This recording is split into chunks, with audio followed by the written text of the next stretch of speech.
بسم اللہ الرحمن الرحیم۔ آج ہم بات کریں گے فجر کی نماز کے بعد کون سا ذکر فضیلت والا ہے۔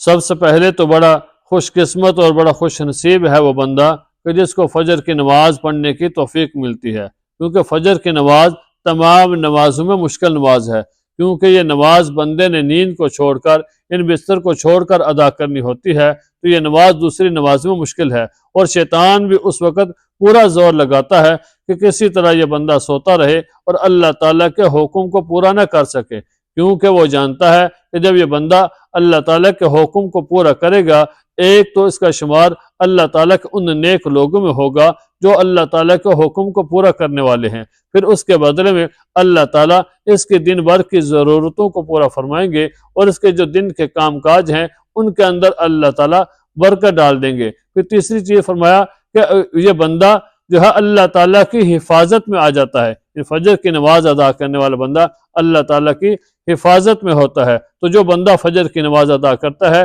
پھر اس کے بعد اللہ کا ذکر کرتا ہے تو بڑا خوش قسمت اور بڑا خوش نصیب ہے۔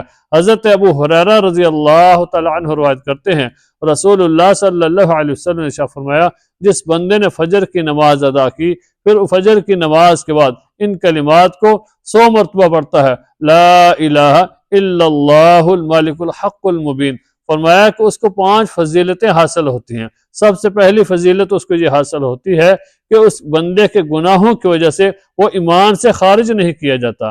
نمبر 2 کہ قیامت کے دن پل صراع سے بجلی کی رفتار کے ساتھ گزر جائے گا۔ نمبر 3 کہ دنیا و آخرت کی اس کی 70 ضرورتیں پوری کی جائیں گی۔ نمبر 4 قیامت کے دن اس کو شہید کے زمرے میں اٹھایا جائے گا۔ اور نمبر 5 کہ قیامت کے دن اس کا نامہ اعمال اس کو دائیں ہاتھ میں دیا جائے گا۔